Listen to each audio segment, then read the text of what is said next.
The Middle East is at a turning point. Old alliances are shifting and new power centers are rising. From Turkey's new ties with its neighbors to the high-level talks in Syria, everyone is asking, what comes next? Joining us is veteran analyst Tom Gross. Tom is known for finding the real story behind the headlines and the narrative gap in Gaza. I am Lrendة Jebaa'i. Today we look at the future of our region. Is it more war or a new map of power? Welcome, Tom. Tom, the world is watching Iran. Tensions are high. Do you see a direct strike coming soon, or will both sides step back? Well, that's a very important but difficult question to answer. I don't think anybody knows other than President Trump, and I'm not even sure that President Trump knows. For sure, the US military have made plans to go ahead and strike if Trump orders. But Trump is, he likes a victory, but he likes a quick victory. He's not a war president. He doesn't want troops on the ground. He doesn't want to get involved in some long conflict. If you look at any military strike he's done to date, they were very short. He took the president of Venezuela, but did not go further than that in a military action that took a few hours. He bombed some Islamists in Nigeria, again, a few hours. And he, at the very end of Israel's 12-day war against the Iranian nuclear program last June, America joined in. Again, it was a couple of strikes really lasting an hour or two right at the end. So the present situation, if Trump wants to do something meaningful, it's almost impossible for him to do something very, very quickly. And his problem is that what he doesn't want is to leave a situation of chaos. In other words, either he wants to damage the regime so badly that they will give up power, or give up its nuclear program. What he doesn't want to do is damage the regime in the hope that the population of Iran may rise up against the Islamic regime, but without any certainty they will be successful. And you have a situation like after President Obama and Britain and France intervened in Libya in 2011, and really until now, there's a lack of stability and good governance in Libya. So Trump doesn't want to be leaving office in a couple of years with Iran in turmoil. So to answer your question, I think Trump would like to do something, but I think he definitely prefer to cut some kind of deal with the Islamic regime, but I'm not sure the regime is willing to do any kind of meaningful deal. And then Trump has to worry. He doesn't want to lose face. He doesn't want to be remembered as Obama is, who promised his so-called red line against the Assad government after Assad used chemical weapons in Syria. And then forevermore, historians will say, well, if Obama had acted more strongly, maybe the Syrian civil war would not have gone on for all those more years, and hundreds of thousands of people died and millions of people fled to Turkey and into Europe and so on. So I don't think anyone knows, and I don't think Trump knows, and that's why he hasn't done anything yet. We hear reports of splits in the Iranian leadership. Is the regime starting to crack, or is it stronger than it looks? Well, I have no doubt that the Iranian regime will not last forever, and in fact it won't last that much longer. And I think one of the breaking points was that Israel, in the 12-day war last June, showed the weakness of the Iranian leadership to the Iranian public. I mean, if the regime can't protect itself, off the top of my head, I believe Israel assassinated the head of the Revolutionary Guards, the head of the army, the key nuclear scientists involved with the weaponization of the nuclear program. It wasn't just scientists, it was those involved with the weaponization. Pinpoint accuracy, very few civilian casualties in doing so, incredible intelligence. And Israel is a small country, Iran is about 10 times bigger population, much bigger area. So I think this was probably a humiliation for the leadership, and it also showed the population who oppose those parts of the population of Iran that oppose the regime, and I think it's a clear majority, it shows that the Islamic regime is not quite as strong as it pretends to be. So I don't think the Islamic regime is going to last.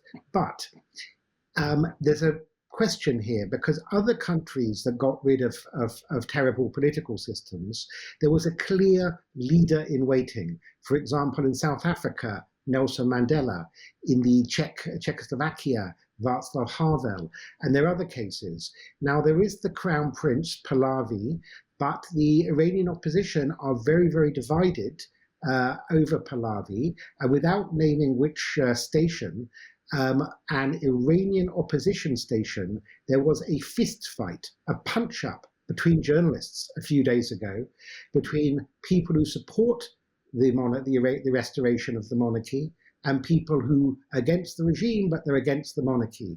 So even if the regime collapses, that doesn't necessarily mean we're going to have a stable government.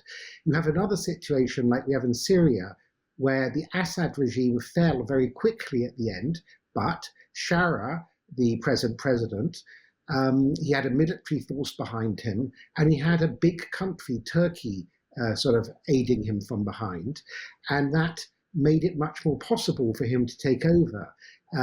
It's not clear without some military backup if protesters in Iran can take over. So, final thing I'll say on this, the most likely immediate regime change, I regret to say, would be somebody within the Revolutionary Guards taking over in a coup, but not necessarily becoming a, let's say, for people who remember Mikhail Gorbachev, he was a reform communist within the Soviet Union. He came to power, but then he kind of he put the Soviet Union out of existence. So you could have some general takeover in Iran, and that general could become, I don't know, like Ataturk in Turkey, somebody who sort of modernizes the country, brings it into the West, and tries to move it towards democracy.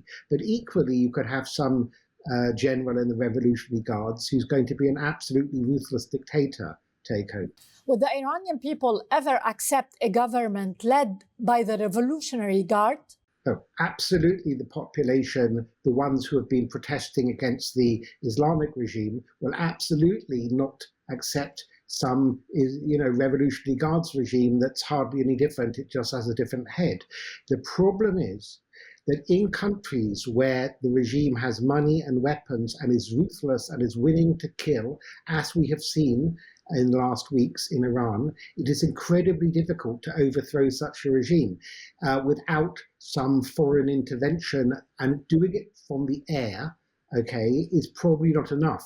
Airstrikes can damage the regime. So if Trump does a lot of airstrikes, he can severely damage the regime.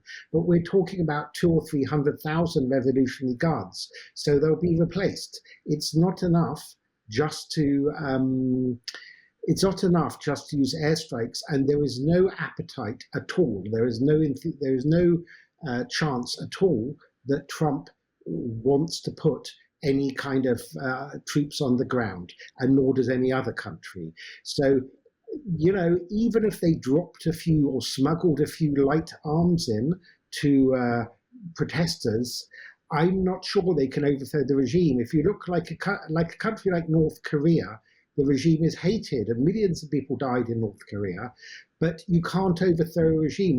If the Iranian regime have support of, let's say, 5 or 10% of the population, and then they have hundreds of thousands of armed militia who are very well armed, what are protesters meant to do? It's incredibly difficult. So it's a very unpredictable situation.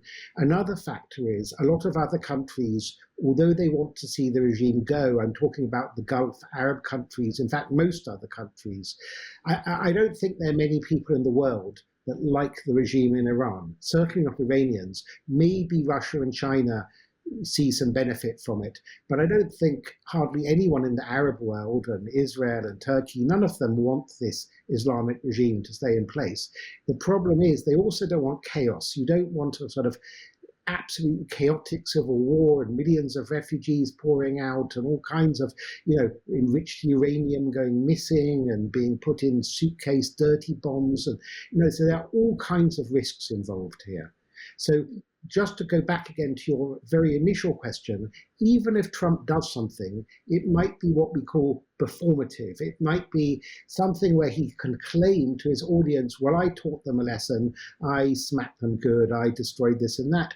But it's not really any meaningful change. It's something that's just for Trump to go on TV and claim he's done something without actually doing anything, particularly long term, to change the government. The 12-day war last summer hit Iran hard. How much did it weaken them, and what is Israel's plan now? Israel has apparently sent messages through Vladimir Putin in Russia that it does not want some big confrontation. Prime Minister Netanyahu's envoy used Putin, who has good relations with Iran, as a go-between because they don't want a miscalculation.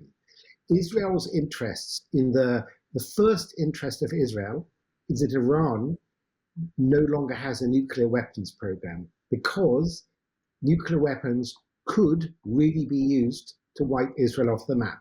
So it's an existential threat. Israel's a tiny country, and the Iranian regime has repeatedly said it wants to destroy Israel. And therefore, the number one interest of Israel is that the regime does not get nuclear weapons. The number two interest of Israel is that it has friendly relations with some new government, and it's a democracy, and it's as indeed it did have, Iran, fairly good relations with Israel before the 1979 revolution.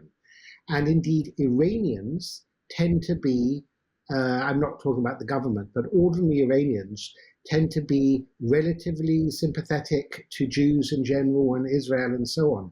So I'm sure Israel would like a new government, but Israel doesn't seek some all-out war, if only because Israel's kind of exhausted.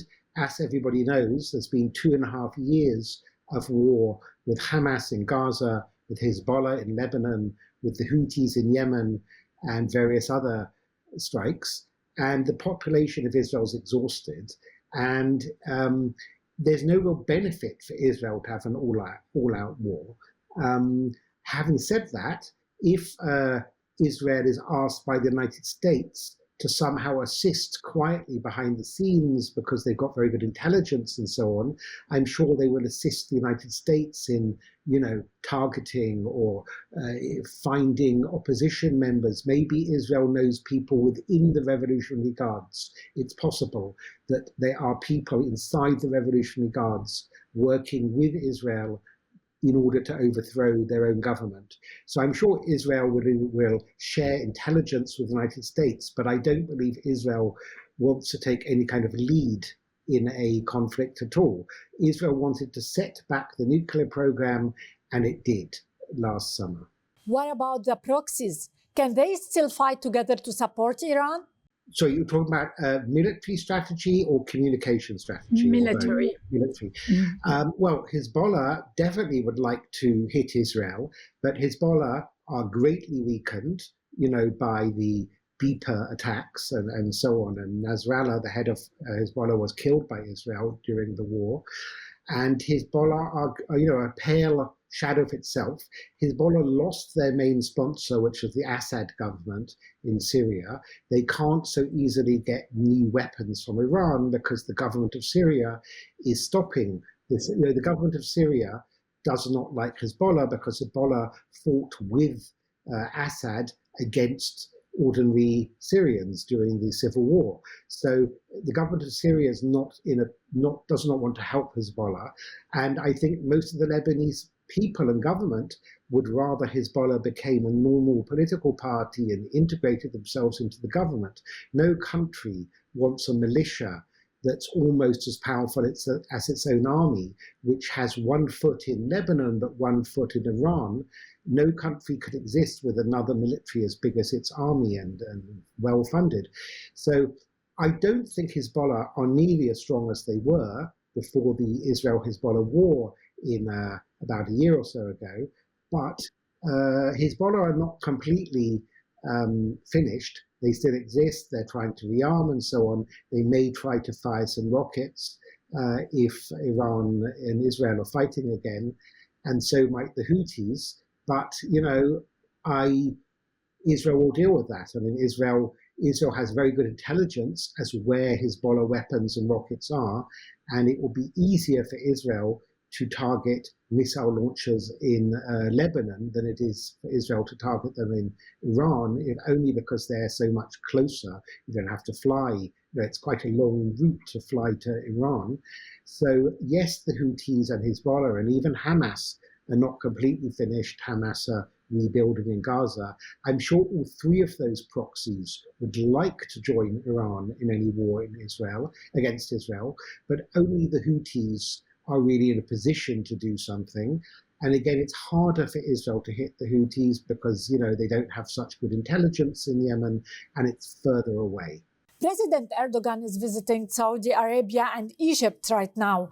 What is Turkey's long-term goal for the region? Well, Turkey's ambitious, or Erdogan is ambitious. If we step back a little bit, if we go back 20 years for a moment, I think Turkey wanted to join the European Union. Turkey's both a European and an Asian Middle Eastern country. And I think Turkey was very oriented to try and join the European Union. And essentially, the European Union has rejected Turkey, either because they think the population is too big or not sufficiently economically prosperous, or Turkey might say because there may be some racists in the European Union that don't want, tens of millions more Muslims in the European Union. Whatever the reason is, because Europe has not welcomed the European Union, and during that time, other smaller countries, former communist countries, were welcomed into the EU, and Turkey was like, hang on a second, we applied before them, we were higher in the queue, we feel rejected. So I think that's one reason that Turkey turned back again towards the Middle East and wants to re-establish itself as a great Middle Eastern power, as it was historically under the Ottoman Empire until World War I. Certainly President Erdogan has such dreams. I'm not sure if other Turkish leaders do, but the President Erdogan does. And he is playing all sides. Turkey's in a very interesting position because it's also a member of NATO. It manages to keep good relations with both Ukraine and Russia. It keeps diplomatic relations with Israel while also being quite anti-Israeli. It wants to be involved in the so-called Board of Peace that Trump wants to set up in Gaza. So it wants a foot in Gaza. He's in Saudi, as you say, today, but he also, Erdogan wants better relations with the Egyptians. He's involved in, I think, Libya and other countries. So Turkey has regional ambitions. I'm sure that Turkey would like the Islamic Republic of Iran to be weaker because that gives Turkey bigger opportunities to be stronger. I'm not sure they want the regime to go, but, Turkey, also with Syria, Turkey would like to be the de facto sort of sugar daddy or sponsor of the government in Syria. However, the Turks are quite happy for the Saudis to pay for a lot of reconstruction in Syria. I imagine that Erdogan is working something out with the Saudis on that. But maybe they're also coordinating about Iran because, there could be a war any moment from Iran, or there could be a revolution even without Trump's intervention. The population of Iran are furious and seething. There may be plots going on right now within the power structures of Iran to make internal coups. So I think it's responsible of the Turks and Saudis to try and be on the same page to coordinate on these matters. But I don't think it's some warm love or something. I think it's just responsible meeting of minds or trying to coordinate positions. How did the war in Gaza affect the Abraham Accords? Did it break the peace or did the agreement survive the test? Okay, so I don't think the Gaza war has undermined the Abraham Accords almost at all. And many people who don't like Israel or don't like President Trump's foreign policy or don't like the Abraham Accords themselves or don't like the closeness with the UAE and Israel, they would love to have seen this war, this brutal, horrible war we've seen in the last 2 years, damaged the Abraham Accords. And as far as I can see, they haven't damaged them at all. For example, just to remind people, the Abraham Accords are with UAE, Bahrain, Morocco, and to a lesser extent, Sudan. So 1 week ago, I flew from Dubai to Tel Aviv. And I was lucky enough to be in the business lounge because someone paid for me. And there in this business lounge were mixing, because there were several airlines using it, mixing Orthodox Israeli Jews, Muslims with traditional attire, everyone getting on. It was all fine, okay? On a previous trip, a week earlier, I was in Abu Dhabi, and I read when I was there that Etihad, the national airline of Abu Dhabi, now flies 6 times a day to Tel Aviv. Both Abu Dhabi and Israel are small countries. That's 42 flights a week, more, I understand, than any other airline. Then you have, and of course, you also have dozens of flights from Dubai every day to Tel Aviv. I'm just giving an indicator that hundreds of thousands of people are visiting. There's trade, there's tourism. In Abu Dhabi, 2 years ago, there's something called the Abrahamic House, which the Emir built, which has a mosque, a church, and a synagogue. There's hardly any security necessary. There are people praying in all 3 parts of that building. You don't see this so easily in London or Paris, where synagogues now need security. Okay, you don't see that level of security in Abu Dhabi as you do in Western Europe. So in terms of trade, in terms of agricultural tech, in terms of desalination, in water desalination, in terms of tourism and various other fields, relations are good, certainly between Morocco and Israel and the UAE and Israel. Then we come to the point of why haven't other big countries joined the Abraham Accords recently? Well, first of all, some non-Arab countries have. Kazakhstan just joined, and Uzbekistan and Azerbaijan are about to join. But the answer to why Saudi Arabia has not joined yet, or Kuwait, I think that's not because of the Gaza war. That's because the Crown Prince, MBS, was very closely working with Donald Trump and Trump's advisors such as Jared Kushner and others. And when Biden won the 2020 election, just after, the Abraham Accords came into effect just before Trump left office, right at the end of 2020, and then Biden came in January 21, I don't see any push by Biden to continue the Abraham Accords because Biden said, we don't like MBS, because of the Washington Post journalist. They blamed him for ordering his killing. And, the new administration was not keen to work with the Saudis. And then there was COVID. It was hard to travel for a couple of years because of the COVID virus and so on.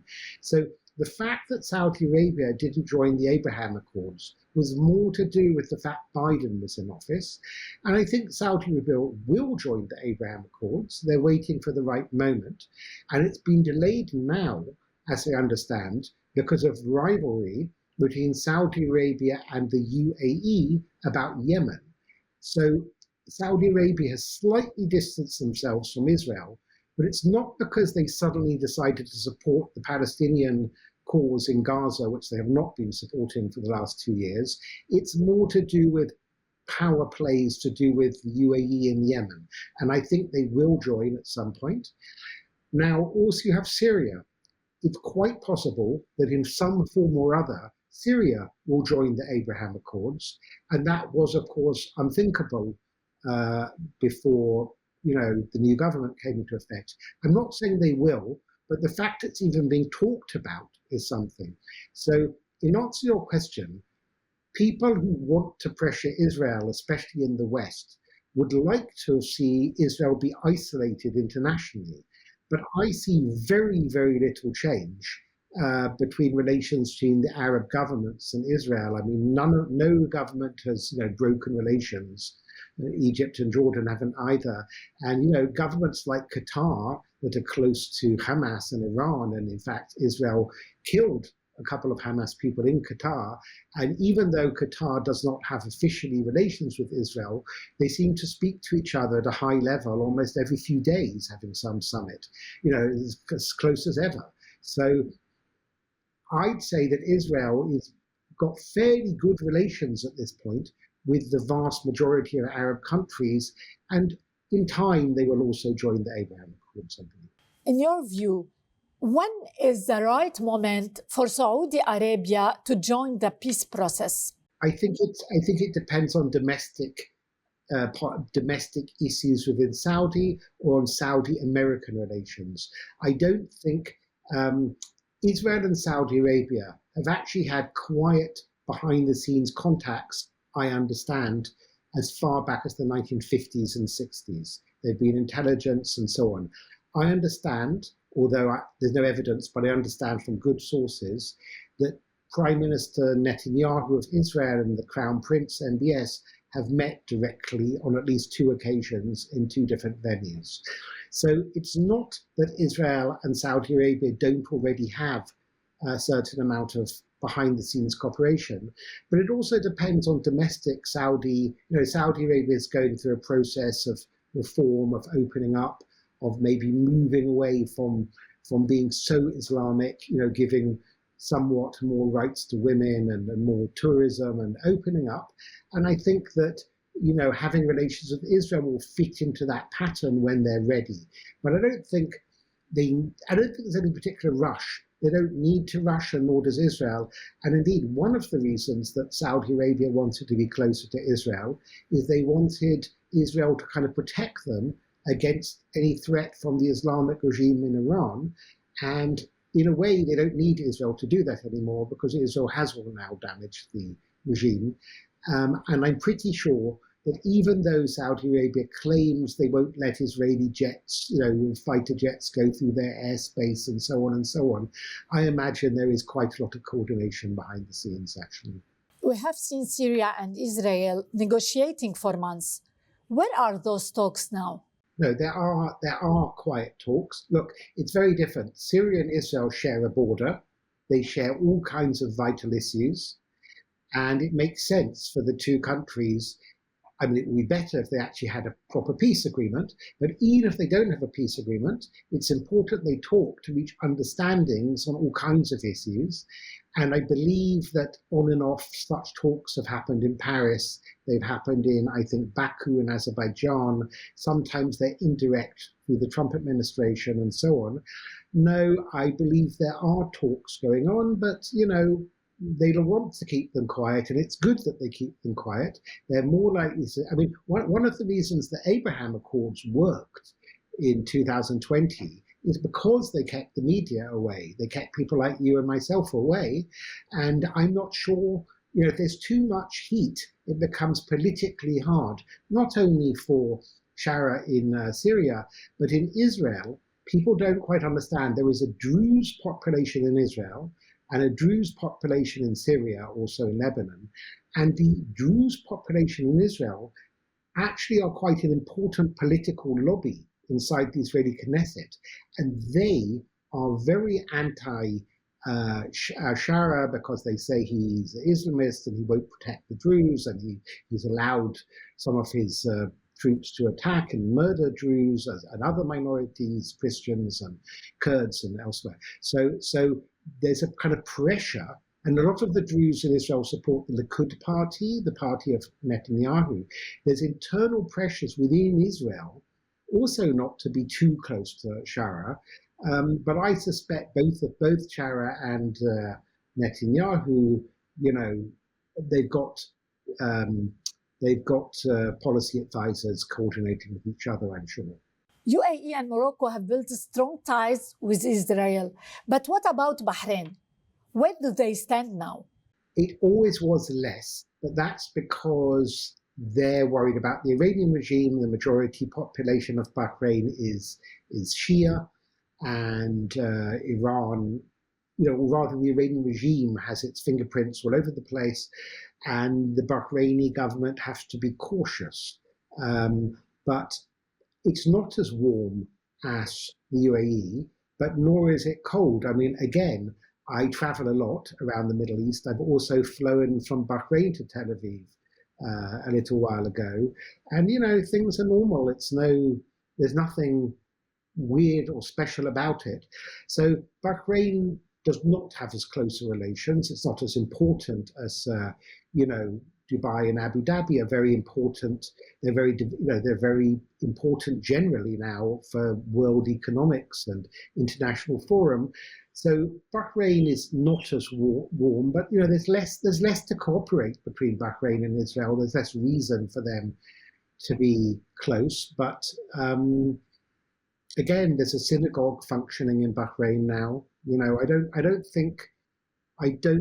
They haven't cut relations. I mean, I would say Bahraini relations are probably better than some of the Jordanian and Egyptian relations with Israel, because Jordan has a big Palestinian population. And in Egypt, for one reason or other, there's a lot of anti-Israel, articles and so on in the Egyptian media.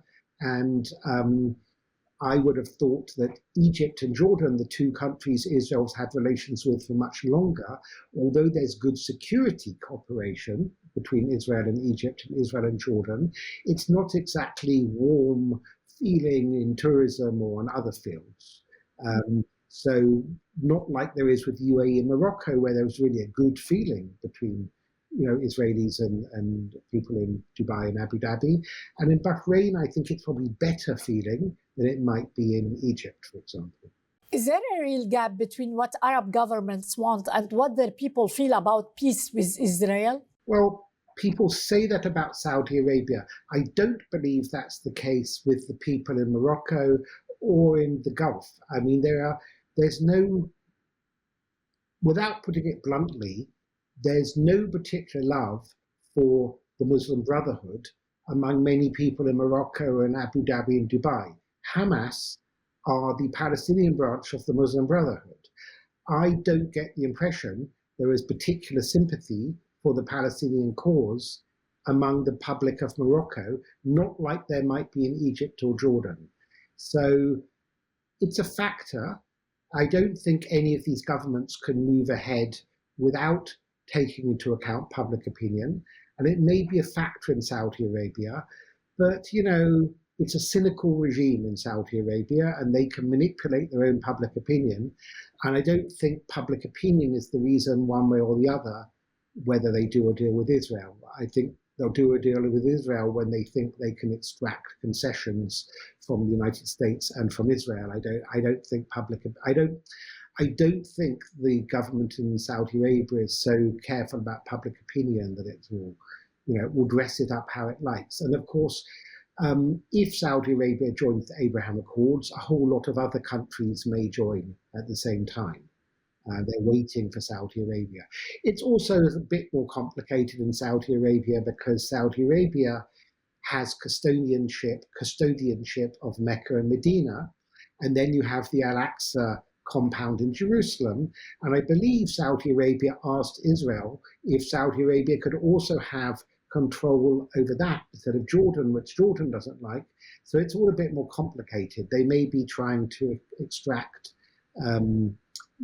different concessions from Israel. I don't think they're too worried about their own public opinion.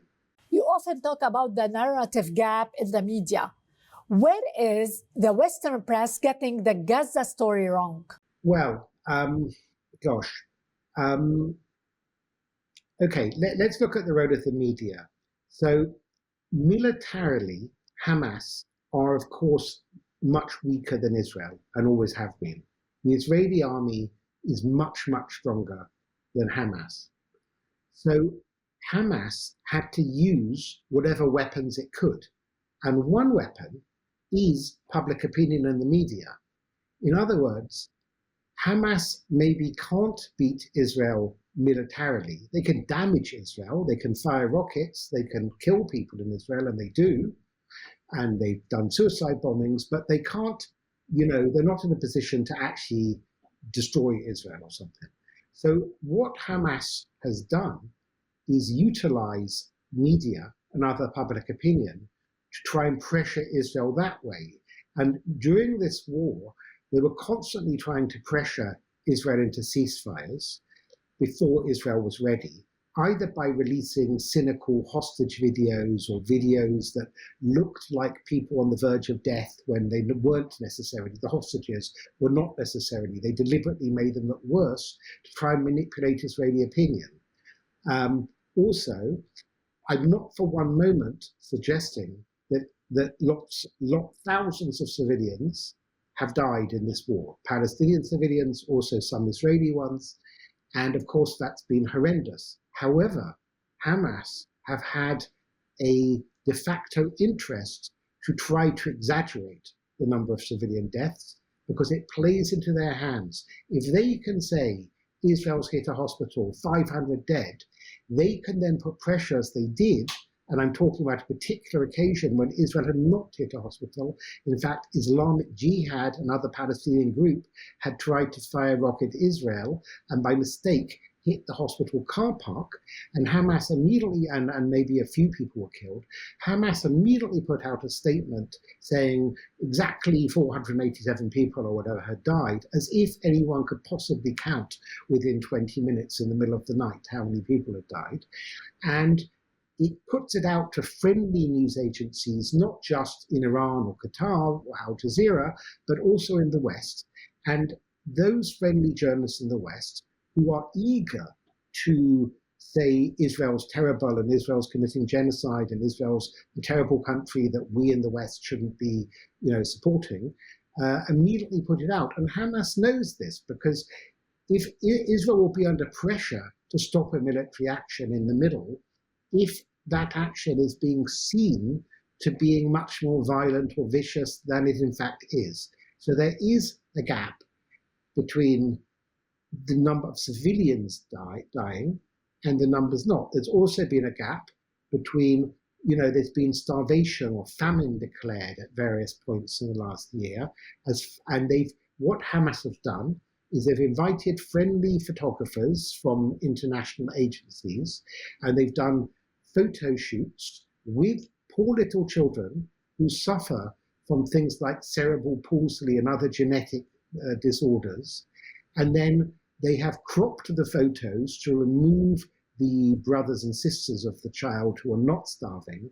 And then they've said these kids are starving to death when in fact they weren't starving to death. And Hamas's own hospital records from a year or two earlier when these children were born showed that these children were born with terrible genetic conditions, which I have to say every country has, unfortunately. There's such children like that in Israel and in America and everywhere else. So there's a lot of manipulation of the media, but that's not to say there isn't a lot of genuine suffering and deaths and people living in tents and not enough supplies and so on. There is, for sure. But at the same time, there's also a lot of propaganda, and it's not easy for journalists to report from any war zone, including from Gaza. Nevertheless, this war has shown that a lot of journalists have a lot of their own viewpoints and prejudices, and they have not necessarily been objective journalists. They've taken sides in a way that, journalists are not meant to. And it's not just in Gaza. I'll just make one other small point that I heard the other day. In America, in the past, when some famous news presenter retired, he went into retirement, no one knew his opinions. Today, you have big news presenters like Tucker Carlson, left Fox News, and the other day Don Lemon was arrested, left CNN. These were two of the biggest names on Fox and CNN. And we, the public, know every one of their opinions about everything, okay? So we're living in an age where journalists, instead of being the news reporters or the new anchors, decided to participate from one side or the other with viewpoints. And that puts into question their reliability because they have agendas. So I don't want to say it's only people in Gaza. It's actually a global problem where journalists, and that's one reason a lot of people all over the world, also in the democracies, don't trust the mainstream media anymore.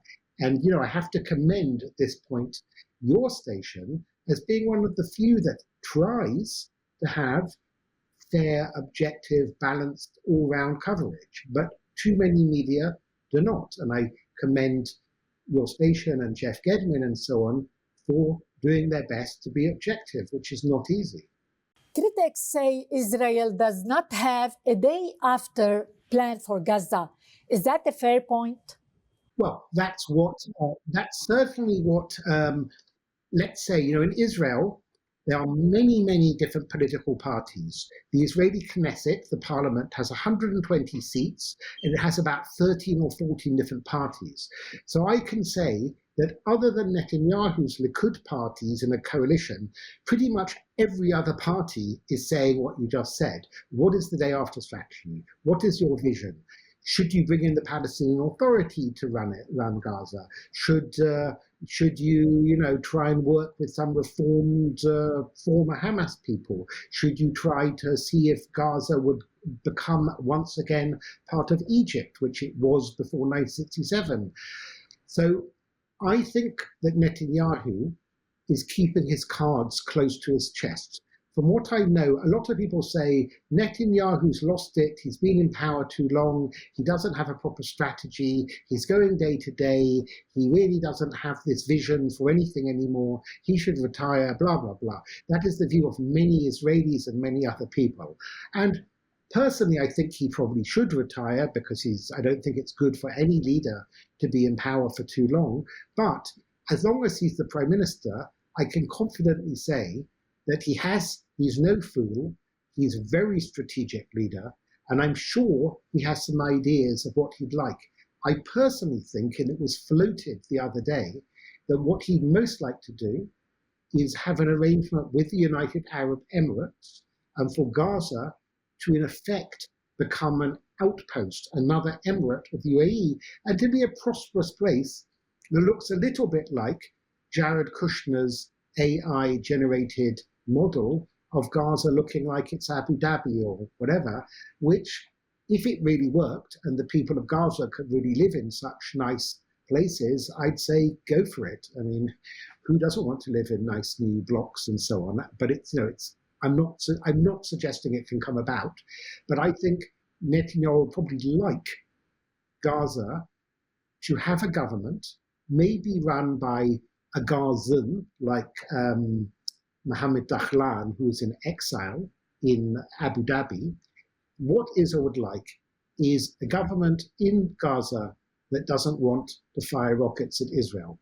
There are extremists on the right in Israel that want to occupy Gaza and settle Jews again, but these are maybe 2 or 3% of the population. I think the mainstream view of Israelis is they absolutely do not want to go into Gaza at all, and they just don't want, which is one reason Israel left Gaza in 2006. So I think that it's very hard to achieve, but if you really did have a something like Dubai in Gaza, there's natural gas off the coast of Gaza, the Palestinian population is fairly well educated, fairly skilled, they're engineers and so on, and they're good builders, as we see with all these tunnel networks. So there's no reason that Gaza has got a very good stretch of the Mediterranean coast. There's no reason that Gaza shouldn't be a fairly prosperous place as long as it's got a government there that doesn't then want to fight a jihad against Israel and conquer Israel. Israel doesn't want that, clearly. And, it could be like a little Dubai or a little Singapore. I suspect that is what Netanyahu might want. There are others, let's say on the street, that are very angry with the whole population of Gaza because of the October 7 attack, and they just like Gazans to go and live in Egypt or somewhere else, just as there are people in Gaza that would like all Israelis to go and live back in Iraq or Poland or wherever. But I don't think either of these options is, a possibility at all. The population of Gaza is going to stay in Gaza. The population of Israel is going to stay in Israel. So to be honest, I think the best situation is to have something like a little Dubai in Gaza, where the Muslim Brotherhood are not allowed to operate, just like they're not allowed to operate in Dubai, i.e. Hamas. But most people are happy because it's a fairly prosperous place. And, I'll leave with a final thought. After World War II, Germany had invaded its neighbours, including France, 3 times, under Bismarck, under World War I and World War II, 3 times in about 100 years. No one could imagine there'd be open borders between Germany and France, and Germany and the Czech Republic and Denmark. Something that seems totally normal today, but it didn't seem normal 80 years ago. I don't see why, as long as there is justice also in the West Bank for the Palestinian population, I don't see why there shouldn't eventually be open borders with Lebanon, Syria and Israel and everywhere else. Obviously, minority rights have to be respected in general in the region, but I don't see why that's an impossible dream. It depends which way the region goes in future. What seems impossible is possible. You know, Europe had 1,000 years of wars, of the 30 Years' War and 100 Years' War. And, you know, by and large, other than Ukraine and other than the former Yugoslavia, peoples of Europe, by and large, get on pretty well today. From Israel's view, what is the most dangerous red line? Hezbollah, direct war with Iran, or being alone in the war? Gosh, okay.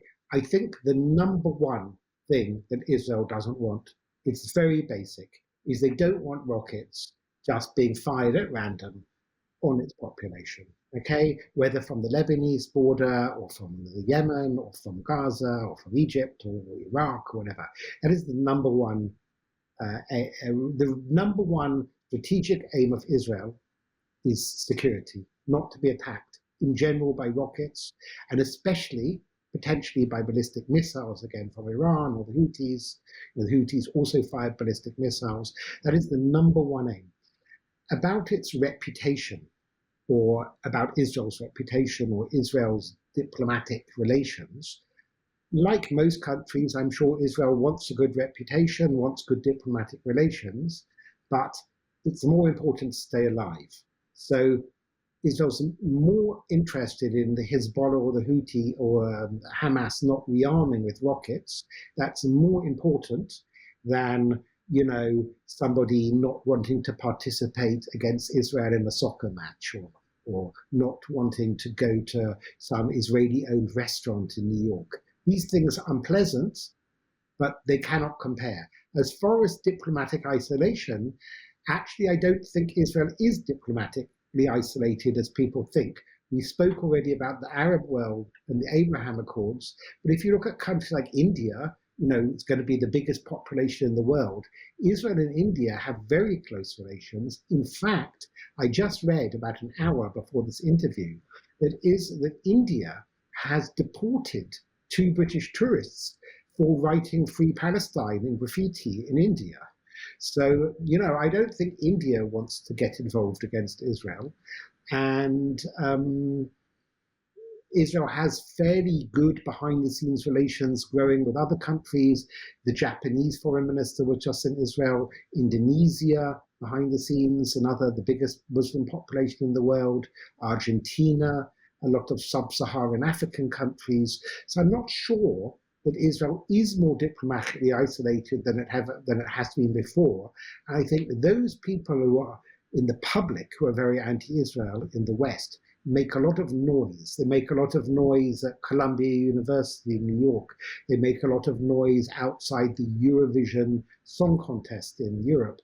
But it's noise. I don't think it's, you know, really affecting that much. It's a minority who are rather obsessed with the one issue of Israel in a way they're not obsessed about the regime in Iran, or they're not obsessed about other issues in the world. And they make a lot of noise, but I don't think they actually force any real isolation. And even governments, 3 of them, that recognized the Palestinian state during the war, I'm not sure what meaning, what effect it really has. It's just in fact, I'd even say it puts back the Palestinian cause, because it gives the illusion of doing something rather than doing the hard work of building up a Palestinian state that will live in peace with Israel, and Israel will want as a neighbor. Just declaring it in Ireland or wherever, in Norway, I don't really think that does anything. It's just done for domestic reasons in Ireland or Norway. How does Israel destroy Hamas but also stop Gaza from becoming a permanent base for Iran? Well, it's about weapons smuggling. First of all, about weapons smuggling. I don't think Egypt makes it easy to bring weapons in from, I don't think it's about weapons smuggling, it's about financial smuggling. The Iranian economy is in a very bad state now. One of the protests, one of the chants of the protesters in Iran, it's a widespread chant, is not Gaza nor Lebanon, my heart is with Iran. In other words, stop funding Hamas and Hezbollah. It's nothing to do with us. Look after us, we, the population of Iran, they say to their own Iranian government. Stop wasting all these billions supporting proxy groups in a futile war against Israel that you're not going to win anyway. And, in fact, there's quite a lot of opposition to Palestinian nationalism among the Iranian population, partly because they don't. It's only the Iranian regime that uses as a forward operating base. I don't think there's any appetite among the Iranian public to support that. And I think the Iranian regime is very weak now, so I don't think they've got much potential to do very much other than try and survive. Thanks a lot, Tom.